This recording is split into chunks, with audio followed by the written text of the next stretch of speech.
Nepotism पर star से पूछा जाता है। जहां कई लोग कहते हैं कि स्टार किड्स के लिए होती है बॉलीवुड की जर्नी ज्यादा मुश्किल, वहीं कई लोगों का कहना है कि आउटसाइडर्स के लिए होती है बहुत मुश्किलें इस चकाचौंध में। यू वोंट बिलीव के इस एपिसोड में हम आपको बताते हैं बॉलीवुड के स्टार्स की राय नेपोटिज्म पर। अब ये तो सब जानते हैं कि ये डिबेट शुरू की थी कंगना रनौत ने और उन्होंने नेपोटिज्म के बारे में कई जगह बात की, पर कंगना का सबसे बड़ा बयान था, It is okay to be discriminated against if you're an outsider, because there are things that one does to know as an outsider newcomer. People are not responsible for you. You have to be persistent, observant to know things. Today I'm talking about it because I made it to this level. I learned.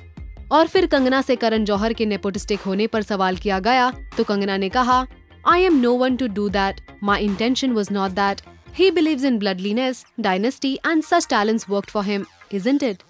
I cannot make him believe in talents that he does not believe in, but I can say what I want to say.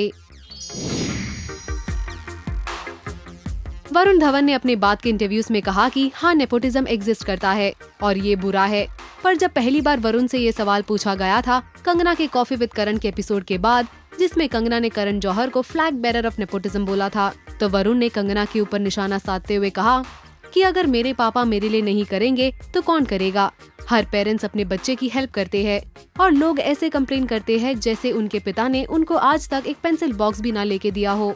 Varun ने एक award show में सैफ और करण के साथ कंगना का मजाक उड़ाते हुए कहा था, नेपोटिज्म रॉक्स, जिसके बाद तीनों ने मांगी थी कंगना से माफी। सारा अली खान ने अपने डेब्यू की रिलीज से पहले ही अपनी दूसरी फिल्म सिम्बा कर ली थी साइन, और जब उनसे नेपोटिज्म पर पूछा गया तो उन्होंने कहा कि हाँ, स्टार किड्स के पास प्रिविलेज है और उनके पास एक्सेस भी है, पर हालांकि मैं अपने पेरेंट्स से प्यार करती हूँ, लेकिन मैंने अपने माँ बाप नहीं चुने। सारा ने आगे कहा, I just feel that everyone has different starting points, but are we at different starting points? Yes, but that's not enough reason to pull us down. If you're good, your work will speak.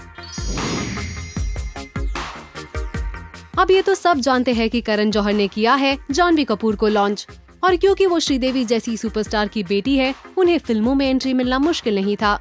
और जानवी ने graciously ये बात accept की कि हाँ, nepotism है। अगर वो अपने पेरेंट्स की बेटी नहीं होती तो शायद उन्हें धड़क करने का मौका नहीं मिलता, और ऐसे कई लोग हैं जो उनसे ज्यादा टैलेंटेड है और उनसे ज्यादा डिजर्विंग भी। पर क्योंकि वो ये बात समझती है, वो पूरी मेहनत करने को तैयार है। कार्तिक आर्यन भले ही 7 सालों से हो बॉलीवुड का हिस्सा, लेकिन सोनू की टीटू की स्वीटी से वो बने एक स्टार। उनकी जर्नी डेफिनेटली थी स्ट्रगल से भरी, और कॉफी विद करण के एपिसोड में कार्तिक आर्यन ने नेपोटिज्म पर की खुलकर बात और कहा कि वो ये बात एक्सेप्ट कर चुके हैं कि नेपोटिज्म है इस इंडस्ट्री का हिस्सा, और डेफिनेटली स्टार किड्स के लिए जर्नी होती है आउटसाइडर से आसान। लेकिन उन्होंने वरुण और रणबीर की तारीफ करते हुए कहा कि वो दोनों बहुत ही बेहतरीन एक्टर्स हैं। अब नेपोटिज्म की बात हो और करण जौहर की बात ना उठे, ये तो बहुत ही नाइंसाफी है। करण ने नेपोटिज्म के बारे में कहा, That word was given birth to on my show, and you know how that went. After that, we as an industry have been bearing the brunt of this word, and now I personally have developed a nepospasm. What is nepospasm? A pain I get in my neck when I hear the word nepotism. What to do? It's the order of the day, and we have to live with it. करण ने ये बात खुद ही मानी थी कि शायद वो unintentionally nepotistic है। शायद वो आलिया भट्ट को चूज ना करते अगर वो महेश भट्ट की बेटी ना होती, पर मे भी उन्होंने ये डिसीजन सबकॉन्शियसली लिया, and he is guilty of nepotism.